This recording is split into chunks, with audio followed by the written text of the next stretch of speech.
जी ma'am, आप live हैं, शुरू कर दिए। ठीक है सर, शेयर हो रही है स्क्रीन। हाँ जी, सब कुछ करेक्ट। ठीक है मैम। Electronic record. ओके। ठीक है। Okay, good afternoon, students. Last time we have started Unit 4, that is electronic records. I hope आप बच्चों ने उसको पढ़ा होगा एंड आपको समझ आया होगा कि इलेक्ट्रॉनिक रिकॉर्ड्स में बेसिकली हम लोग क्या पढ़ रहे हैं, बेसिकली इसके कंटेंट क्या हैं। तो लास्ट टाइम का मैं एक बार बहुत जल्दी से एक रिवीजन करा देती हूँ, सो दैट अगर आपको कोई भी डाउट हो तो आप उसमें से क्वेश्चन आंसर बॉक्स में मुझे पोस्ट कर सकते हैं। 1 मिनट के लिए बस मैं करूँगी। मुझे एक्चुअली शेयरिंग में थोड़ा सा प्रॉब्लम आ रहा है, मेरे को लग रहा है स्क्रीन मूव नहीं हो रही। 1 मिनट के लिए बस। यस। सो लास्ट टाइम जो हम लोगों ने किया था बच्चों, वो था एक तो इलेक्ट्रॉनिक रिकॉर्ड्स की डेफिनेशन। देखिए, नॉर्मल कोई भी रिकॉर्ड जैसे हम लोग मेंटेन करते हैं, इसी तरीके से अगर हम अपने रिकॉर्ड्स को इलेक्ट्रॉनिक फॉर्म में सेव करते हैं, मतलब अगर हम कोई भी रिकॉर्ड है, जैसे अभी आप देखिए बहुत सारी डॉक्यूमेंट्स हैं जो गवर्नमेंट हमारे ऑनलाइन अप्लाई करवाती है। ऑनलाइन हम लोग आधार कार्ड है या इस तरीके के जो डॉक्यूमेंट्स हैं हम लोग ऑनलाइन ले रहे हैं।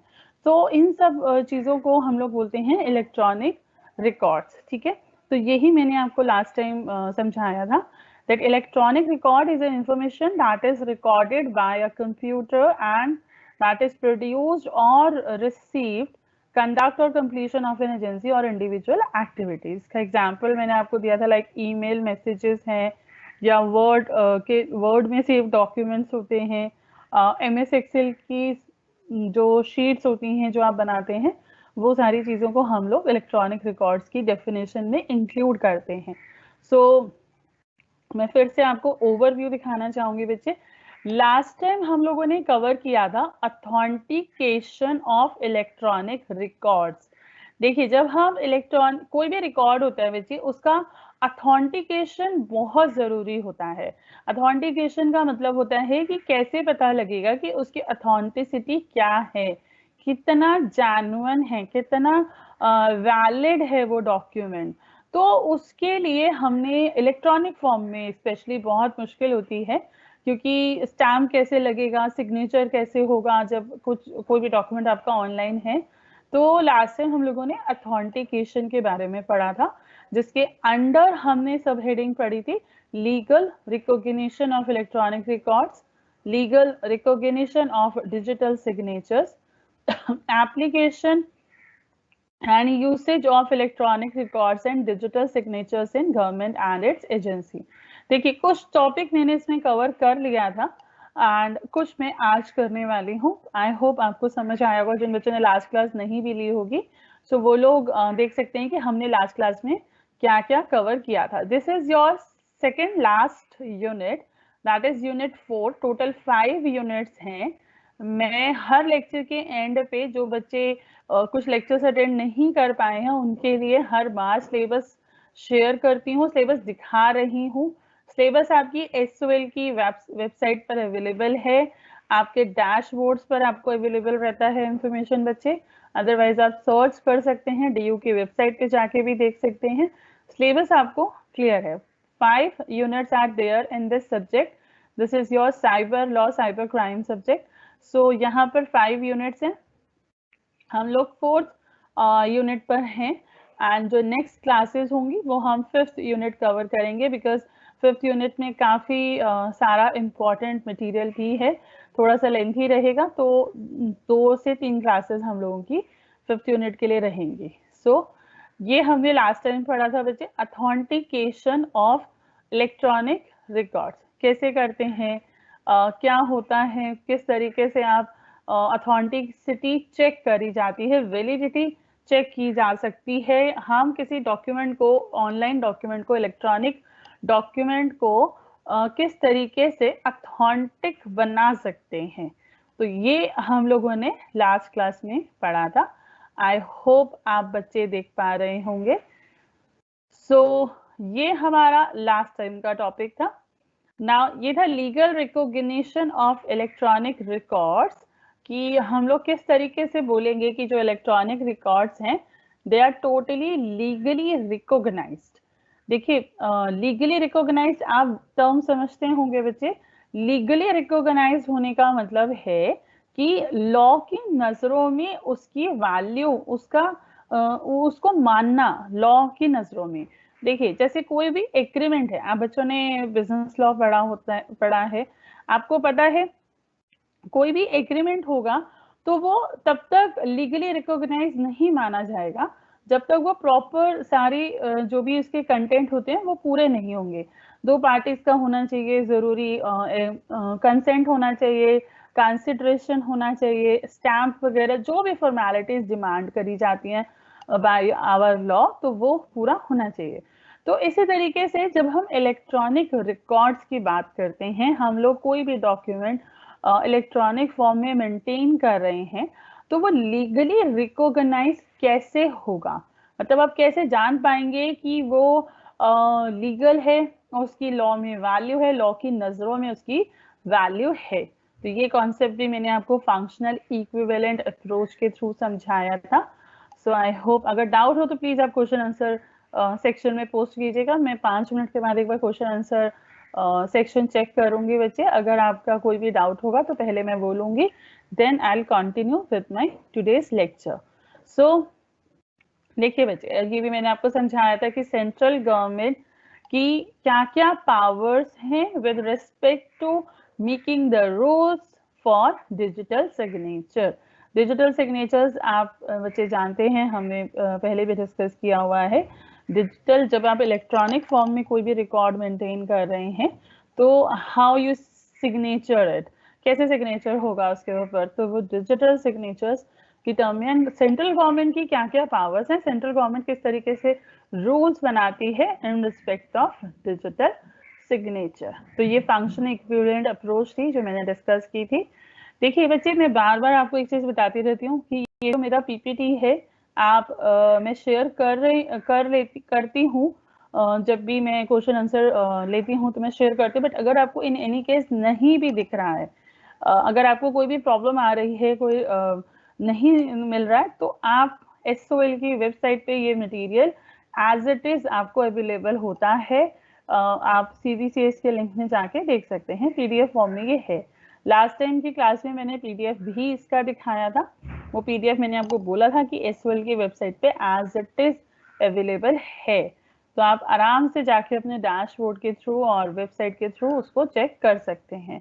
और मैंने बुक भी बहुत बार रेफर करी हुई है। वैसे तो और भी ऑथर्स हैं बहुत, आपके ऊपर है बच्चे, आप कोई भी ऑथर की बुक ले सकते हैं, आप खुद चेक कर सकते हैं। बट क्योंकि हमारे सोल के टीचर्स हैं doctor US Pandey and doctor Virendra Kumar, तो उनके द्वारा लिखी गई बुक है, तो वो आप रेफर कर सकते हैं। सो आई होप जो जो छोटे मोटे डाउट्स आप मुझसे बार बार जो रिपीटेड डाउट्स हैं बच्चों के कि हम लोगों को कौन सी बुक्स लेनी है या कौन सा PDF कहाँ मिलेगा, वो मैंने आंसर कर दिया है। सो अगर उसके अलावा कोई डाउट है तो आप प्लीज पोस्ट करिए, ठीक है। सो नाउ अब हम स्टार्ट कर रहे हैं बच्चे आज के लिए legal recognition of digital signature. देखिए बच्चे, ये भी मैंने थोड़ा सा कवर किया था बट पूरा नहीं हो पाया था due to shortage of time, तो मैं थोड़ा सा इससे आज स्टार्ट करती हूँ। डिजिटल सिग्नेचर्स का लीगली रिकॉग्नाइज होना बहुत जरूरी है, बिकॉज अगर सिग्नेचर ही रिकॉग्नाइज नहीं है तो डॉक्यूमेंट तो रिकॉग्नाइज होने का कोई सवाल ही नहीं होता। समझ रहे हैं? अगर आप एक एप्लीकेशन लिख रहे हैं, एक आपको एक डिग्री मिल रही है, एक सर्टिफिकेट मिल रहा है किसी भी चीज का, और उस पर जो सिग्नेचर्स हैं अगर वही लीगली वैलिड नहीं है तो उस सर्टिफिकेट की भी कोई वैल्यू नहीं रह जाती है। तो यही सेम चीज के थ्रू मैं समझाना चाह रही हूँ कि अगर आप डिजिटल सिग्नेचर कर रहे हैं तो उसकी लॉ की नजरों में वो कैसे वैलिड होगा, तो ये हमें थोड़ा सा समझना होगा। देखिए ये जो सब्जेक्ट है ये इसकी जो लैंग्वेज है बच्चे, because it's a law, you can understand, आप बच्चों ने लॉ पढ़ा होता है, आपको इतना समझ आता है कि हम लॉ की लैंग्वेज को फॉलो करते हैं। हो सकता है आपको लैंग्वेज कहीं कहीं थोड़ी सी लगे कि ये बहुत बुकिश लैंग्वेज होती है, but these are not bookish language actually. ये जो लैंग्वेज है बच्चे लॉ की लैंग्वेज होती है और हम इन लैंग्वेज को चेंज नहीं कर सकते, बिकॉज जैसा सेक्शंस में जैसा लॉ में लिखा जाता है हमें वैसा ही एक बार आपको दिखा के समझाना होता है एंड ऑब्वियसली उस तरीके से आपको भी फॉलो करना चाहिए।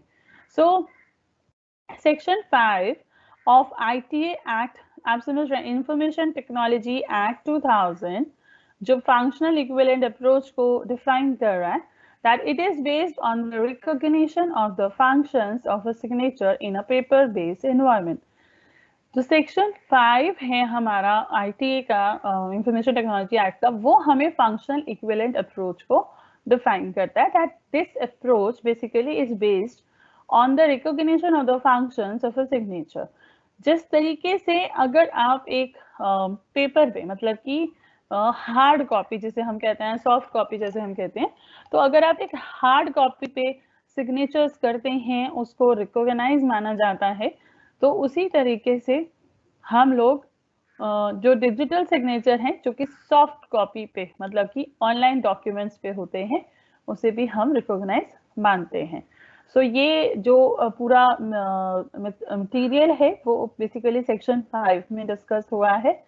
The following functions of a signatures are considered in unilateral guide, that identifying a person, providing certainty as to the personal involvement of that person, associating such person with the content of the document. Broadly, these bring the functions of a signature. The purpose of section 5 is to merely introduce and give legal sanction and acceptance to the use of digital signature. देखिए बच्चे, जो section 5 है basically it discuss it prescribes the functions of a digital signature in this form. किस form में? This form is like identifying a person. किसके signatures हैं? Who is going to signature? Who is going to do this digital signature? And also that उस person का personal involvement क्या है? If he is signing, so what is his involvement in the particular matter? And associating such person with the content of the document. And उस content जो लिखा गया है उस document के अंदर, अगर कोई भी agreement है, कोई भी document है, तो उस person का उस कंटेंट से, उस डॉक्यूमेंट के कंटेंट से किस तरीके से एसोसिएशन है। तो ये कुछ चीजें हैं, कुछ फंक्शनल पॉइंट्स हैं जो हमारा डिफाइन करता है सेक्शन 5। बट बेसिकली जो सेक्शन 5 है उसका जो पर्पस है, that not only to introduce and legal sanction दे देना जिस पर्सन को जो साइन कर रहा है, डिजिटल साइन कर रहा है, and also it is not necessary as to what is the mode of signature. तो ऐसा नहीं है कि आप ये भी देखा जाए कि भाई इलेक्ट्रॉनिक ही कर रहा है कि ऑफलाइन मोड में कर रहा है. So however, so long as the function of signatures are being performed, such signature will receive legal sanction. Legal sanction जो signatures हैं वो आपके रिसीव करे जाते हैं, वो माने जाते हैं, ठीक है. एंड तो सेक्शन 5 है बेसिकली वो आपका किस तरीके से इस पूरी कॉन्सेप्ट को डिफाइन करता है, legal recognition of digital signature को डिफाइन करता है. देखिए बच्चे, where any law provide that any information or any other matter shall be authenticated by affixing the signature, or any document shall be signed or bear the signature of any person, then notwithstanding anything contained in such law, such requirement shall be deemed to have been satisfied. देखिए, मुझे पता है बच्चों को ऐसा लगेगा कि ये बहुत लैंग्वेज हमें तो नहीं समझ आ रही है, या हमें ऐसा मैंने अभी बोला था बच्चे, ये लॉ की लैंग्वेज होती है, तो हमें लॉ की लैंग्वेज को ही होता है कि हम उसको फॉलो करें. हाउएवर हम इसका अपने वर्ड्स में, अपने एक्सप्लेनेशन के थ्रू हम इसको डिफाइन भी करते हैं. तो देखिए यहाँ पर जो कॉन्सेप्ट हम डिस्कस कर रहे हैं उसको सेक्शन 5 ने किस तरीके से डिफाइन किया, दैट वेयर एनी लॉ, कोई भी law provide that any information any other matter, जो भी सिग्नेचर्स के थ्रू जो मैटर डॉक्यूमेंट है, कोई इंफॉर्मेशन है, अगर हम उसको ऑथेंटिकेट कर रहे हैं and then notwithstanding anything contained in such law, such requirement shall be deemed to have been satisfied if such information or matter is authenticated by means of digital signature that is affixed in such a manner that is prescribed by the central government. तो अगर जिस mode में, जिस तरीके से central government ने आपको बताया गया है कि आपको डिजिटल सिग्नेचर करने, अगर उसी तरीके से, उसी मोड में, उसी प्रोसेस को फॉलो करते हुए सिग्नेचर है एंड कोई भी जो डॉक्यूमेंट है उसको ऑथेंटिकेट किया गया by the respective person, by the authorised person, then those signatures are legally recognised. ठीक है, अब इसमें कुछ टर्म्स हैं जिनको यहाँ एक्सप्लेन करना जरूरी होता है, like what is the grammatical meaning of sine और सिग्नेचर्स। तो इस तरीके के टर्म्स को हमने यहाँ एक्सप्लेन किया है। नाउ ये बहुत ही एक जो नेक्स्ट टॉपिक में आप डिस्कस करने वाली हूँ, this topic is very interesting and very important as well. I hope आप बच्चों को ये और समझ आएगा अच्छे से। Use of electronic records and digital signatures in government and its agency. When I started my lecture I told you कि I discuss about Aadhaar card. जैसे बच्चे आज के टाइम में आप देखिए बहुत सारी गवर्नमेंट की ऐसी कॉन्सेप्ट हैं, बहुत सारी ऐसी फैसिलिटीज हैं, जैसे आधार कार्ड है जो गवर्नमेंट हमें ऑनलाइन प्रोवाइड करा रही है कि हम लोग वो चीज, वो डॉक्यूमेंट, वो रिकॉर्ड्स ऑनलाइन मेंटेन कर सकते हैं, ऑनलाइन फाइल कर सकते हैं। अब ये आधार कार्ड आप घर बैठे बैठे फाइल कर सकते हैं। आपको जो भी प्रोसेस है उसमें ये नहीं है कि आपको फाइल करने के लिए जाना है, देन आपको सेंटर पे जाना है। आप घर बैठे बैठे भी उसे फाइल कर सकते हैं, अपॉइंटमेंट ले सकते हैं जाने के लिए।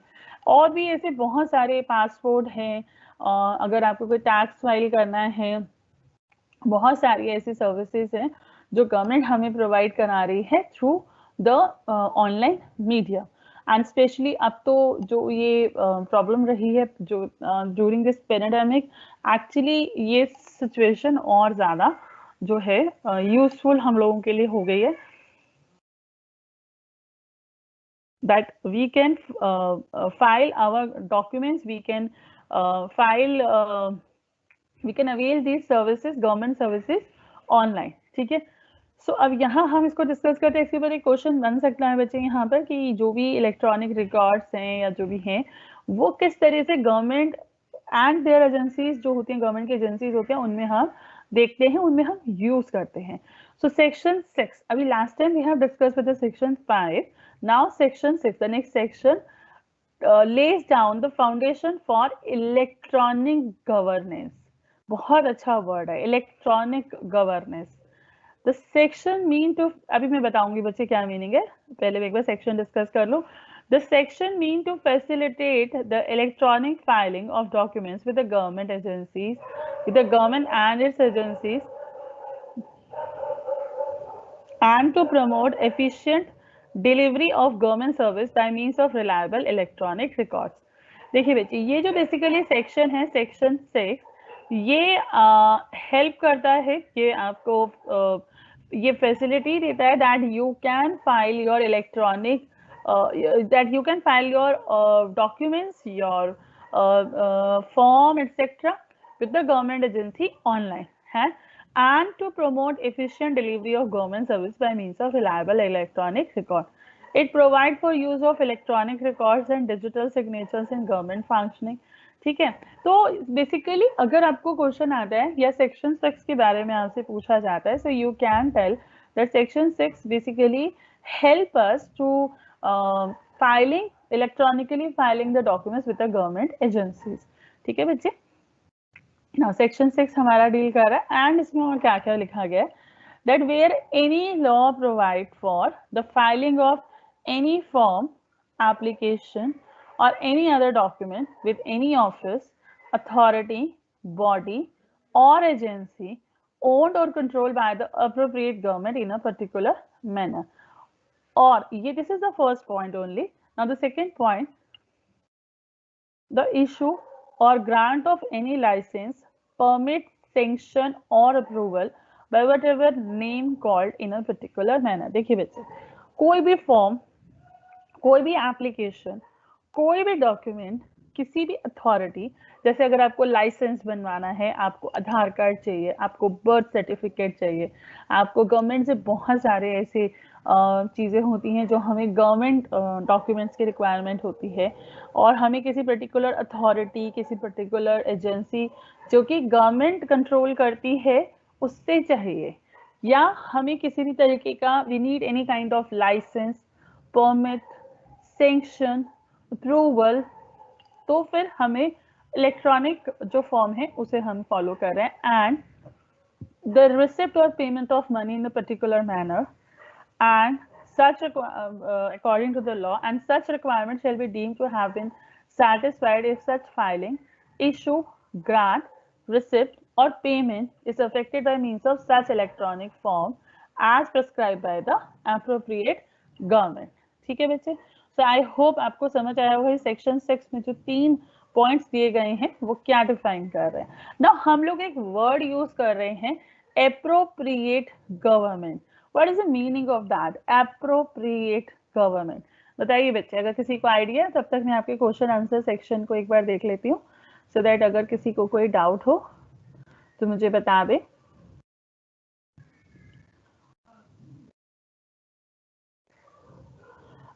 What is the meaning of appropriate government? है किसी को आइडिया क्या मीनिंग रहेगा?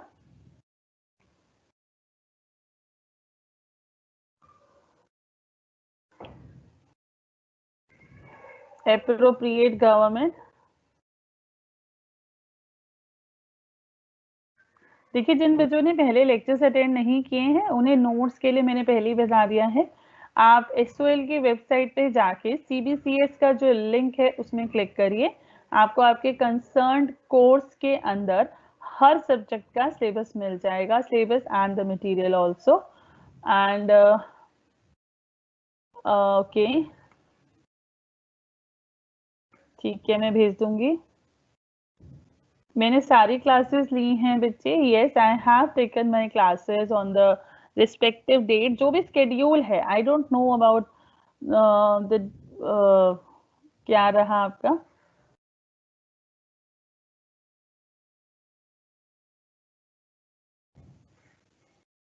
Section 6, okay. एप्रोप्रिएट गवर्नमेंट का आंसर आया है suitable government. Okay, fine. And one student also answered that government officials that are responsible for that particular department relating to the cyber crime. Okay.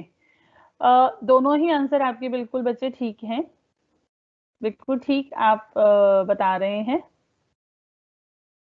Appropriate government that means government जो basically responsible रहती है for.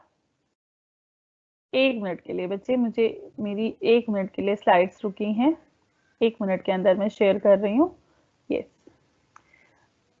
I hope visible हो जाएगा अब आपको. सो देखिए, appropriate government आप समझ रहे हैं कि पता लग रहा है आपको. बट अगर मैं इसको लॉ की डेफिनेशन में समझाना चाहूँ तो क्या डेफिनेशन रहेगा? The appropriate government for the purpose of subsection by rule prescribe the manner and the format in which such electronic record shall be filed and the manner or the method of payment of any fee or charges for filing. तो ये basically appropriate government जो है ये subsection के through इन्होंने समझाया है. ठीक है. And this is clear from section 6 that if any particular law require filing of any form, any particular law require filing of any form, petition or any other document with any office, authority, body or agency owned and controlled by the government in a particular manner और the issue और grant of licence permit section. देखिए जो 3 points को अभी हमने A B C करके discuss किया है, बेसिकली उन्हीं पॉइंट्स को हमने यहाँ पर कुछ हद तक मॉडिफाई करके हमने एक नॉर्मल, जैसे हम कहते हैं ना, वो तो लॉ की लैंग्वेज में आपने बताया है, अगर हम आपको समझाने की लैंग्वेज में बता रहे हैं बच्चे, तो इस तरीके से हमने इसे डिफाइन किया है। And such electronic form may be prescribe by the government.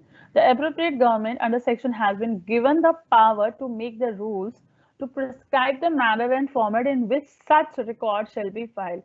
अभी आप बच्चों ने इसका आंसर दिया that appropriate government means the suitable government and the authorities, इस तरह से आपने बताया, बिल्कुल ठीक बताया बच्चे।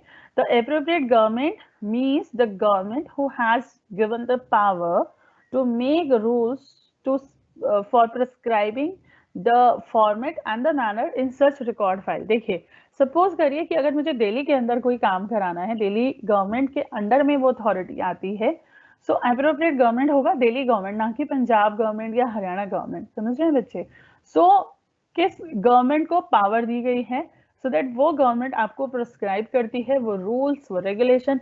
अब मैंने आपको बोला कि अगर मुझे दिल्ली गवर्नमेंट के अंडर में कोई सर्विस को अवेल करना है, सो जो प्रोसेस दिल्ली गवर्नमेंट आपको बताएगी वो आप फॉलो करेंगे कि कोई और गवर्नमेंट आपको बताएगी वो करेंगे? ऑब्वियसली तो दिल्ली गवर्नमेंट हमें बताएगी। So appropriate government is whom?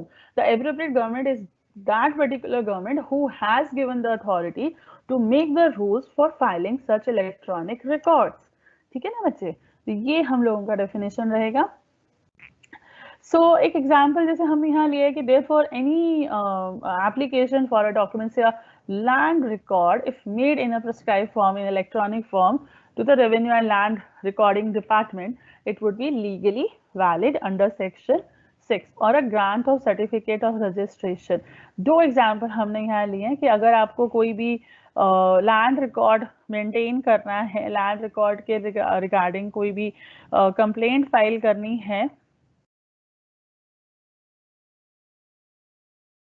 तो उस केस में and grant of certificate of registration as a dealer by the government under a sales tax legislation in an electronic form is now legally recognisable. दो examples है, land record का दिया गया और एक आपका grant of certificate of registration as a dealer by the sales tax legislation. तो ये आपके दो एग्जाम्पल में भी आप इसमें मेंशन कर सकते हैं। ठीक है बच्चे?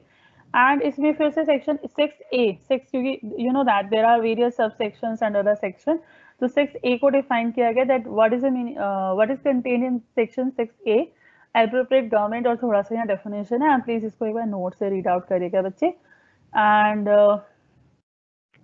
एप्रोप्रिएट गवर्नमेंट को एक और अथॉरिटी भी दी जाती है that they can collect retain and appropriate service charges as well.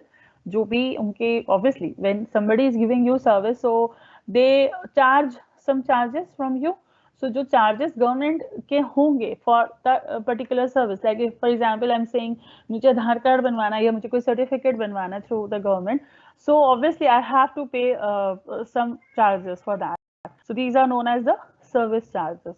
And subject to the provision of subsection 2, the appropriate government may authorize the service provider to collect, retain the appropriate service charges under this section। तो ये जो government है, जो appropriate government हम कह रहे हैं, वो अथॉरिटी देती है उस पर्टिकुलर एरिया को। फॉर एग्जांपल बच्चे, मुझे अगर आधार कार्ड बनवाना है और मैं किसी पर्टिकुलर सेंटर पे, या सपोज करिए किसी बैंक में ये फैसिलिटी आपको गवर्नमेंट बैंक में मिल रही है कि they are giving you facility of making the Aadhaar card, so they are charging something, so that is known as service charge, either that's a very nominal amount 100 200 something, so वो आपका service charge होता है and central government prescribe करती है कि वो charges आप charge कर सकते हैं। और जो भी एक्ट है under which these documents, these electronic records are filing, retained, तो वो उनके ऊपर एप्रोप्रिएट रहते हैं बच्चे। So this is clear that section 6 of the ITAA 2008 contain the provision for the efficient delivery of services to the public through the electronic means। It talks about the service provider as the appropriate government may authorize any service provider and vary the charges as it thinks fit. तो basically हमें इस section 6 से ये clarity मिली कि इसमें जो section 6 में provision है for the delivery of services by the government to the public through the electronic means. देखिए बच्चे, by the government to the public through the electronic means ये पूरी कहानी को बहुत अच्छे से डिस्क्राइब कर रहा है that what is the meaning of this section 6, what is contained in section 6 and क्या इस पूरी का जो ये टॉपिक है इसका क्या मीनिंग है. So every service provider needs due authorization to function as a service provider. Obviously देखिए ये हालांकि मेरे को लगता है कि ये बात आप समझते हैं कि अगर कोई भी सर्विस प्रोवाइडर है, मैंने अभी आपको एग्जांपल लिया कि सपोज करिए कोई गवर्नमेंट बैंक है, तो अगर उसको ये अथॉरिटी दी गई है through the government that they can act as a service provider on behalf of the government, so they must have some authority letter, some must have some authority to work as a service provider for a particular time period as decided by the appropriate government. And also the service provider need authorization for authorization to provide prescribed services only. समझ रहे हैं बच्चे, बहुत easy है ये चीज. एक तो सबसे पहले उस सर्विस प्रोवाइडर के पास अथॉरिटी होनी जरूरी है for function as a service provider. मतलब उसके पास एक अथॉरिटी, जैसे कहते हैं ना, मैंने अगर किसी को अथॉरिटी दी है कि आप मेरे बिहाफ पर आज पढ़ाइए, सो ऑब्वियसली मैंने उसको कोई अथॉरिटी दी है तो कोई प्रूफ भी होगा, कोई मैसेज, कोई मेल, कुछ तो मैंने उसको दिया होगा ना. कैसे पता लगेगा कि उसे अथॉरिटी मैंने दी है. सो इस तरह से अगर गवर्नमेंट किसी को भी अथॉरिटी दे रही है that they can act as a service provider, so then they must have some authorization proof that they can work as a service provider on behalf of the government. Fine. Now second, that they need authorization to provide prescribed service only. अगर आपने आधार card के लिए दिया है so आप उसको आधार card के लिए ही यूज करोगे. इट डजंट मीन कि मैं तो गवर्नमेंट के सारे सर्विसेज प्रोवाइड कराऊंगा क्योंकि गवर्नमेंट ने मुझे अथॉरिटी दी है. नो, दैट अगर गवर्नमेंट ने आपको कोई सर्विस की अथॉरिटी दी है so for a particular service, like for Aadhaar card only, not for कि बर्थ सर्टिफिकेट भी आप बना रहे हो या आप इलेक्शन आई कार्ड भी बनाने लगे हो. नहीं, ऐसा नहीं हो सकता. So that for a particular prescribe service जो गवर्नमेंट आपको अथॉरिटी दे रही है. And also need authorisation to collect retain the service charges. Obviously अगर आप उसको authority दे रहे हो to work as a service provider to provide some services, so also you have to give the authority to collect and retain the service charges as well, because obviously अगर वो service दे रहा है कोई भी service provider, so they need the charges as well. ठीक है. Now next topic is retention of electronic records. देखिए बच्चे, बड़ा इजी टर्म है, आप समझ सकते हैं. आप अपने रिकॉर्ड्स मेंटेन करते हैं, ठीक है. आपके पास आपकी 10th की 12th की बहुत सारे मार्कशीट्स, रिकॉर्ड्स, डॉक्यूमेंट, सब कुछ होता है. फाइन. जब हम इलेक्ट्रॉनिक रिकॉर्ड्स की बात कर रहे हैं तो वहां पर भी ये क्वेश्चन आता है कि फॉर हाउ मेनी टाइम्स, कब तक we have to retain the documents, कब तक we have to retain the records. ठीक है, क्योंकि ऐसा तो नहीं है कि सालों साल के आपको रखने हैं, बहुत पुराने रखने हैं. कब तक रखना है, कब तक there is a requirement that we have to retain our records in e form. So there are various basically laws that provide for storage of information, like for tax purpose, for auditing, accounting, etc. So such information is generally stored on a paper-based mode. However, with the increase in computers, it became very important for to provide the legal sanction to storage of information in electronic form. And now the modern जो business है आज के time में बच्चे, that works through actually just a second, that works through actually basically information technology. Like अभी आप देखिए बच्चे, अभी we are giving lectures, fine. सो अभी कैसे पता लगेगा कि ये जो लेक्चर्स हैं या जो नोट्स हम दे रहे हैं या जो प्रेजेंटेशन पीडीएफ हम दे रहे हैं, कब तक आप उसे स्टोर करेंगे, या पुराने वाले अगर रखे हुए थे तो वो कब तक रखने हैं, तो कुछ तो आप इसमें डिसाइड करते होंगे ना। तो यही कॉन्सेप्ट हमें यहाँ पर भी समझना है दैट अभी मॉडर्न बिजनेस जो है it is working through this IT era. This is an IT era basically. So it has to retain all the information though generated, sent or received in electronic form, and if the information has to be retained in the paper based mode, then it would be a step back. ठीक है बच्चे? So basically ये हमें समझना है इस topic में. So section 7 we have discussed section 5 जहां मैंने स्टार्ट किया, आज सेक्शन 5 डिस्कस हो गया. सेक्शन 6 अभी हमने डिस्कस किया. सेक्शन 5 में we have discuss about the electronic digital signature. Section 6 में we have discuss about the electronic governance. Government के जितने भी फंक्शन सर्विस है that is through the electronic medium. Now section 7 deals with the retention of electronic records. Let's say that the law requires the retention of certain record for a specific period. In such cases, the requirement is also satisfied if the retention is in electronic form, provided what? Provided kya? Provided the information contained is accessible and also usable for a subsequent reference. And also the format of the electronic record is as the original one created, received or sent, and even if the format is same then it must be accurately represent the original information. देखिए बच्चे, बार बार मैं एक बार आपको बोलती हूँ कि ये law की जो थोड़ी सी लैंग्वेज होती है आपको मुश्किल लग सकती है कुछ बच्चों को, मगर ऐसा नहीं है कि समझ नहीं आएगी या हमसे तो याद नहीं होगी. बहुत ही बेसिक है बच्चे. देखिए बहुत एक छोटी सी बात है. लॉ आपको बोलता है कि कोई पर्टिकुलर रिकॉर्ड आपको, जैसे सपोज करिए मैं कोई भी एक डॉक्यूमेंट का नाम लूं कि चलिए ये डॉक्यूमेंट 1 है and I have to retain it in any form, paper based और समथिंग फॉर 5 years. ठीक है.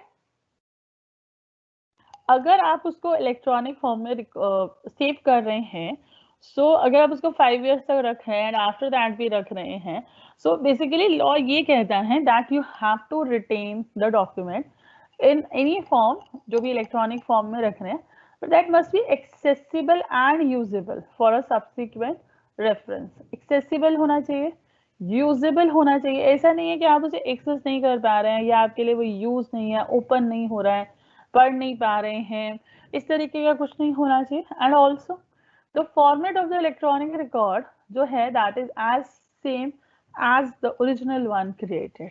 ठीक है. Now the electronic record contain the details to facilitate the identification of the origin, destination and also the date and time of the dispatch or receipt of the record. जो भी आप बच्चे अपना कोई डॉक्यूमेंट सेव करते हैं तो उसके आगे आप देखते हैं जब आप सेव करते हैं तो डिटेल्स आती हैं, कब हुआ, कितने बजे सेव किया, कब डाउनलोड करा, कब उसको सेव बनाया, क्रिएट किया, और अगर आपने डाउनलोड किया है तो कहाँ से किया है, क्या डेस्टिनेशन है, तो ये सारा रिकॉर्ड आता है. तो इसी तरीके से जब हम कोई इलेक्ट्रॉनिक रिकॉर्ड की बात करते हैं, so these details are mandatory, and also this is provided that the clause does not apply to any information which is automatically generated for the purpose of enabling an electronic record for dispatch or receipt. ठीक है.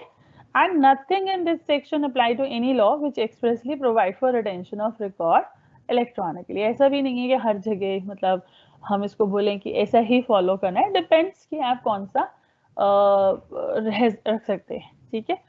So next है this section deems the fulfillment of the legal requirement of paper-based retention of information if the same is done in the electronic form.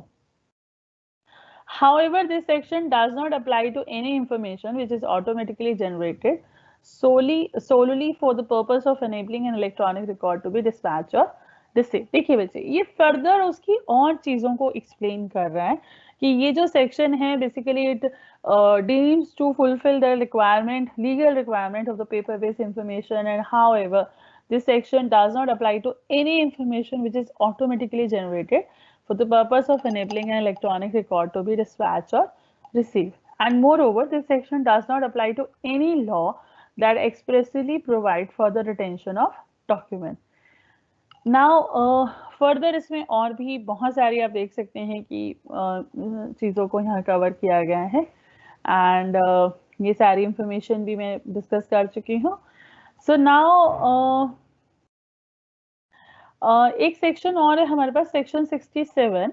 Basically this particular section should be read with the section 67C of the ITA Act 2008. Section 67 of this particular act provide that the intermediary to preserve and retain such information as may be specified for such duration and in such manner and format as the central government.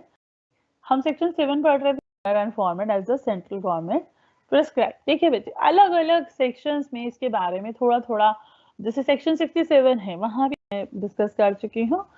So now एक section और है हमारे पास, section 67.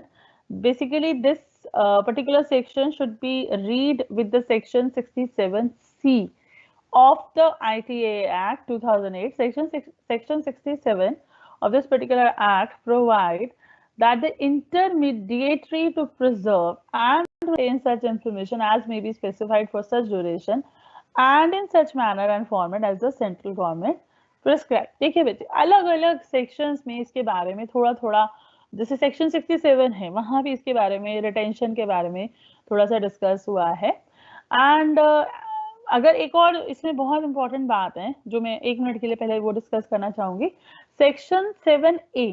हम section 7 पढ़ रहे थे बच्चे. सेक्शन 7A जो बेसिकली डील करता है ऑडिटिंग के साथ. मतलब ये बहुत समझने वाली चीज है, important, that if you are maintaining retaining your documents in electronic form and government wants to do the audit.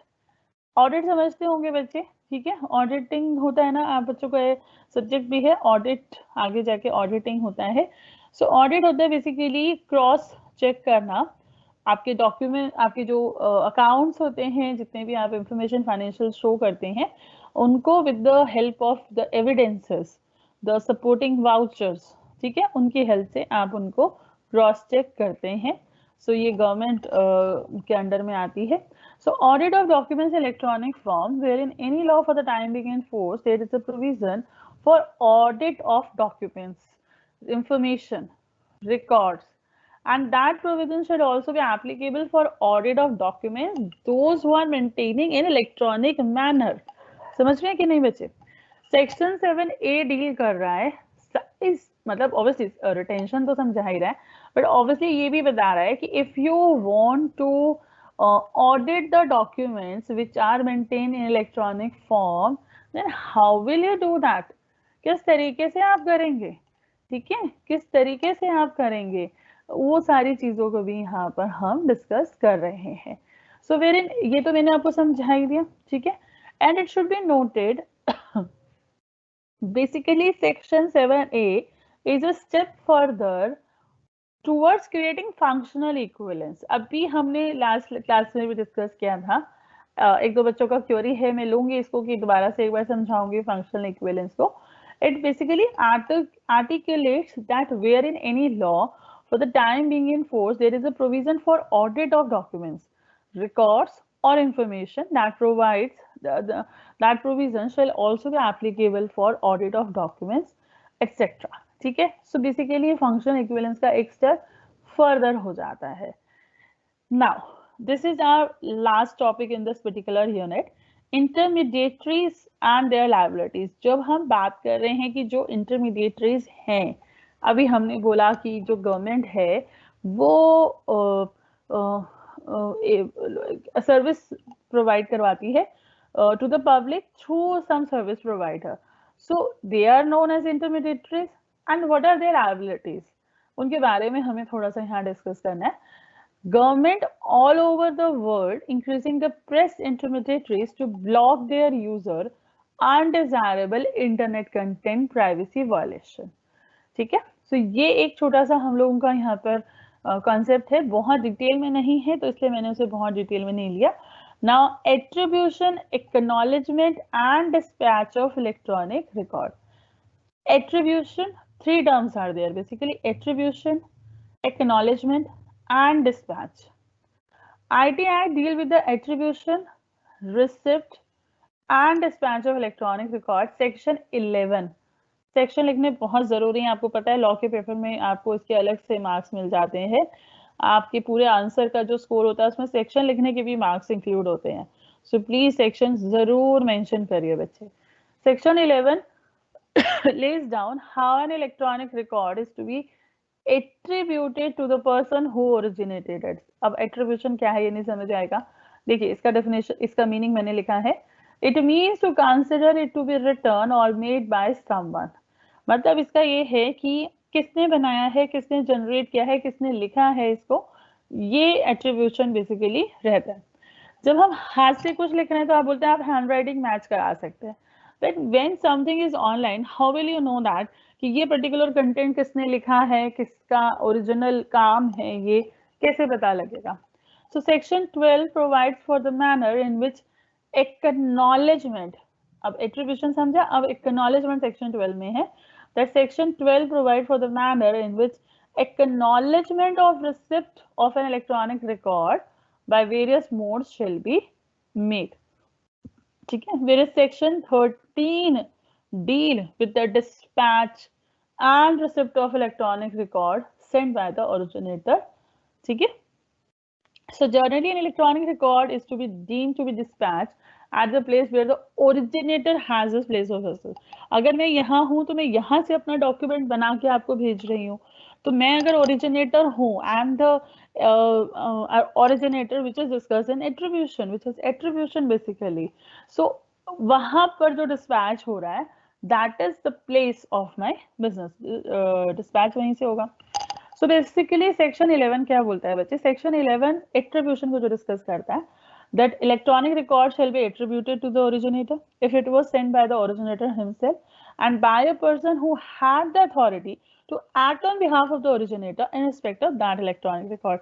या तो मैं भेजूं या मेरे behalf पे मैंने किसी को अथॉरिटी दी है कि मेरे behalf पे वो भेजे, अगर मैं भेज पाने में अवेलेबल नहीं हूँ या मैं नहीं भेज पा रही हूँ, and by the information system program by or on behalf of the operator, या कोई भी जो सिस्टम है आपका. और जो सेक्शन 12 है बच्चे वो कहता है acknowledgement of receipt.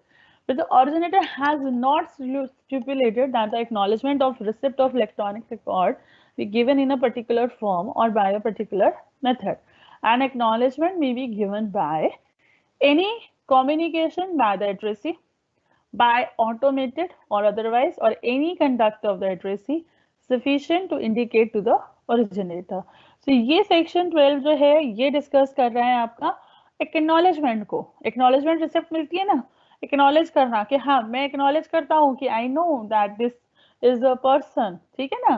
तो इस तरीके से acknowledgement document की रहती है. And where the originator has not stipulated that the electronic record shall be binding only on receipt of such acknowledgement, then acknowledgement has not been received by the originator. ठीक है. So एक minute बच्चे. So and if no time has been specified or agreed to within a reasonable time, then the originator may give notice to the addressee stating as per IT Act section 13 जो है वो dispatch को discuss कर रहे हैं हमारा. Time and place of dispatch and receipt of electronic record. लिखा होता है ना कि कब आपको डॉक्यूमेंट रिसीव हुआ है, टाइमिंग, डेट, डे सब लिखा होता है, तो उसी चीज को यहाँ पर हमने बोला है. And save as otherwise agreed to between originator and the addressee, the dispatch of an electronic record occurs when it enters a computer resource outside the control of the originator. Save as otherwise agreed between the originator and the addressee, an electronic record is deemed to be dispatched at the place where the originator has his place of business. And the provision of subsection shall apply notwithstanding that the place where the computer resource is located may be different from the place where the electronic record is deemed to have been received. देखिए बच्चे ये सारे ना law के और बहुत सारे provisions होते हैं जो लॉ प्रोवाइड कराता है। जब हम एट्रीब्यूशन कह रहे हैं कि ओरिजिनेटर कौन है देखना है, एक्नॉलेजमेंट के जो ओरिजिनेटर है उससे एक्नॉलेज कर रहा है, डिस्पैच हो रहा है या फिर उसके बिहाफ पे कोई कर रहा है, तो ये सारे उसके सब सेक्शंस प्रोविजंस होते हैं जो यहाँ पर हमारे एप्लीकेबल होते हैं।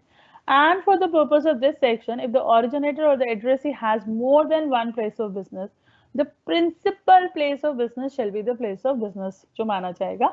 And if the originator or the addressee does not have a place of business, his usual place of residence shall be deemed to the place of business. Residence तो आप समझ जाते हैं कि मतलब जो जहां पर अगर बिजनेस का प्लेस नहीं दिख रहा है तो फिर रेजिडेंस के प्लेस से माना जाएगा कि ये डिस्पैच हुआ है। ठीक है, आई होप आपको ये attribution, acknowledgement and dispatch 12, 13 and 14 जो सेक्शन हम लोगों ने अभी डिस्कस किया है, सॉरी 11, 12 एंड 13, वो आपको समझ आया होगा। नाउ 14 सेक्शन जो नेक्स्ट सेक्शन है हमारा बच्चे, वो डील कर रहे हैं secure electronic records and digital signature. Security के बारे में हम बहुत बार बात करते हैं क्योंकि बहुत इंपॉर्टेंट है ये हमारे लिए कि जब हम इलेक्ट्रॉनिक रिकॉर्ड्स मेंटेन कर रहे हैं, हम इलेक्ट्रॉनिक रिकॉर्ड्स क्रिएट कर रहे हैं, डिजिटल सिग्नेचर्स कर रहे हैं, तो वो सिक्योर भी रहें। So basically this chapter set out the condition, chapter 5 set out the condition that would apply to qualify electronic record and digital signature as being secure. It contains section 14 to 16, समझ रहे हैं? 14, 15, 16 तीनों section जो हैं वो basically इसी topic को deal कर रहे हैं, इसी के रिलेटेड प्रोविजंस आपके साथ शेयर करते हैं। The section 14 provides where any security procedure has been applied to electronic record at a specified point of time, then such record shall be deemed to be secure electronic records from such point of time to the point of verification. अगर section 14 ये कह रहा है कि अगर कोई भी security procedure आपने अप्लाई कर दिया है टू एनी इलेक्ट्रॉनिक रिकॉर्ड उस पर्टिकुलर टाइम पे, जैसे अगर मैंने आज एक लॉक लगा दिया है या पासवर्ड लगा दिया है या कोई भी सिक्योरिटी प्रोसीजर लगा दिया है, तो आज के टाइम से सिक्योर माना जाएगा till the time of verification. ठीक है, और सेक्शन 14 जो दिया गया है वो इस तरीके से बताया गया है हमारे आईटी एक्ट में, दैट वेयर एनी सिक्योरिटी, ये तो आपने डिस्कस कर लिया। सेक्शन 15 में जो डिफाइन है that it provide for the security procedure to be applied to the digital signature। देखिए 14 बात कर रहा है to the electronic record, जबकि 15 section बात कर रहा है to the digital signatures for being treated as a secure digital signature, and section 15 state that secure electronic signatures means that electronic signature shall be deemed to be secure if the signature creation data at the time of affixing signature was under the exclusive control of signatory। बहुत ही अच्छा और बहुत ही समझने वाला point है बच्चे। अगर मैं साइन कर रही हूँ और उस टाइम पर मेरे जो सिग्नेचर है वो मेरे कंट्रोल में है या नहीं, समझ रहे हैं? अब आप कहेंगे मैम ये कैसे पॉसिबल है? सपोज करिए मैं उस टाइम मैंने कोई मेडिसिन ली हुई है और मुझे बहुत ज्यादा स्लीपी सा है और मेरे कंट्रोल में नहीं है, कोई मेरे से जबरदस्ती सिग्नेचर करवा रहा है, सो उसको आप क्या बोलेंगे कि क्या वो मेरे हाथ में, क्या वो सिग्नेचर मैंने पढ़कर अपनी मर्जी से किया होगा? नहीं, तो वो नहीं माना जाएगा। सो इसी तरीके से इलेक्ट्रॉनिक सिग्नेचर्स के लिए भी कि that shall be deemed to be a secure one, secure electronic signature only if at the time of doing those signature, affixing those signature, was that signature under the control of signatory and no other person, or the signature creation data was stored and affixed in such exclusive manner as may be prescribed. The signature creation data was stored and affixed in such exclusive manner as may be prescribed. So ये आपका जो basically था बच्चे, ये था section 14, 15 and 16। थोड़ा सा मेरा यहाँ पे कंटेंट अभी भी कवर करना रहता है जो कि मैं नेक्स्ट क्लास में कवर करूंगी। आई होप आज की क्लास में आपको समझ आया होगा। अगर आपकी कोई भी क्वेरी है तो प्लीज़ आप मेरे साथ शेयर करिए बच्चे, और अगर आप कुछ पूछना चाह रहे हैं तो आप मेरे साथ मुझे बताइए, मैं कोई रिपीट करूँ टॉपिक।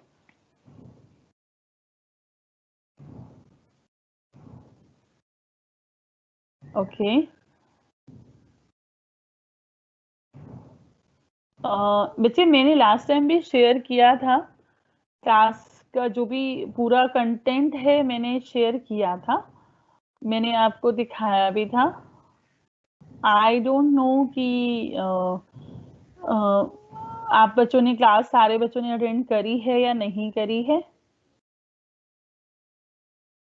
बट मैंने लास्ट टाइम भी आपको सारा जो मतलब पीडीएफ था इसका वो मैंने शो किया था। मैं आज भी आपको इसका पीडीएफ शो कर देती हूँ। If you want then I can show you the PDF as well. 1 minute बच्चे, मैं आपको शो कर देती हूँ बच्चे। अगर आपको जरा भी डाउट लग रहा है कि हम लोग को नहीं मिलता कंटेंट, तो 1 मिनट रुकिए, बस मैं शो कर देती हूँ।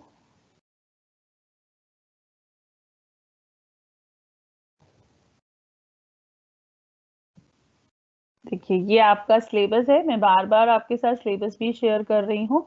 दिस इज योर सिलेबस बच्चे, आई होप विजिबल होगा, नहीं भी है तो प्लीज आप टेंशन मत लीजिए। आपके डैशबोर्ड पे, आपके एसओएल की वेबसाइट पे सब कुछ अवेलेबल है। So till the time we have covered unit 1 that is cyber crime, unit 2 definitions under IT Act 2000, Unit 3 contemporary business issues in cyberspace, and today we have covered, we have finished electronic record, that is unit 4th। आप check कर सकते हैं, मैंने आज आपको ये topic पढ़ाया है, legal recognition of electronic record, legal recognition of electronic signatures, ठीक है। आज मैंने कराया है digital signatures in government and its agencies, intermediate and their liability, attribution, acknowledgement and dispatch of electronic records, and secure electronic records and digital signature। So now अब मैं एक unit रहता है मेरा, और एक आप बच्चों की रिक्वेस्ट थी कि मैं आपको लास्ट ईयर का क्वेश्चन पेपर शो करूँ। देखिए आप एसओएल में तो सीबीसीएस फर्स्ट टाइम है, सो एज सच मुझे एसओएल का तो कोई पेपर हमें अवेलेबल नहीं है, बट येस मैं आपको रेगुलर का पेपर शेयर करूंगी hopefully in the coming classes, so that जो आपको एक पैटर्न का आइडिया रहे, ठीक है। सो उस पैटर्न के थ्रू आप अपना प्रिपरेशन कर सकते हैं, तो वो मैं शेयर करूंगी। How to write the answers also I will tell you in the coming classes. And we have left with one unit, that is unit 5 regulatory framework. It's very important and थोड़ा सा lengthy है, तो मुझे 2 से 3 classes लग सकती हैं। So regulation of certifying authority, appointment and function of controller, license to issue digital signatures, and these topics are very important. Tribunal and all that, ठीक है। So ये मेरा लास्ट नेक्स्ट क्लास का है। एंड जो आप मुझसे मटेरियल पीडीएफ में डिमांड करते हैं बच्चे, this is your material for cyber crime and cyber law, ये आप देख सकते हैं। ये देखिए बच्चे, ये आप ही की वेबसाइट पे अपलोड हुआ है, cyber crime and cyber law study material, ठीक है। तो ये आप इसको रेफर कर सकते हैं। प्लस मैंने आपको बुक का नाम भी बताया हुआ है, if you want then you can go for the books as well, ठीक है। By doctor US Pandey and doctor Varindra Kumar, ठीक है। तो आप उनको भी रेफर कर सकते हैं बुक्स को बच्चे। Any other doubt if you have, so please post in this question answer section।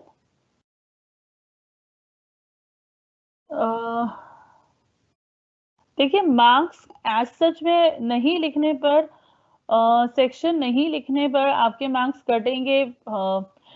लिखिए तो अच्छा है, ऐसा कटने वाला तो कोई सीन नहीं रहता, बट अगर लिखते हैं तो ऑब्वियसली अच्छे मार्क्स मिलते हैं ना। मतलब अगर आपका क्वेश्चन है 10 मार्क्स का and you are getting suppose 4, 5, 6 आपको मिल रहे हैं सपोज करिए, तो अगर आपने सेक्शन मेंशन किए हैं प्रॉपर, उसको ठीक सही सेक्शन लिखे हैं, सब प्रोविजन ठीक लिखा है, तो फिर आपको अच्छे मार्क्स मिलते हैं। तो कोशिश करिए सेक्शन लॉ के अंदर जरूर लिखिए। एग्जामिनेशन से रिलेटेड जो भी क्वेरीज हैं बच्चे, आप प्लीज अथॉरिटी से पूछिए, मुझे बिल्कुल आइडिया नहीं है एग्जामिनेशन फॉर्म्स वगैरह का या कैसे भरना है। ये आपके डैशबोर्ड पे इंफॉर्मेशन अवेलेबल होगी, प्लीज चेक करिए। ओके, मैंने आपको अभी अभी पीडीएफ दिखा दी है बच्चे, तो आप वो पीडीएफ एसओएल की वेबसाइट पे चेक कर सकते हैं, मैंने उसी से बढ़ाया है। ओके,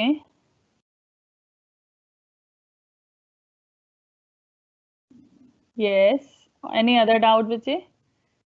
अगर कुछ है तो प्लीज बताइए।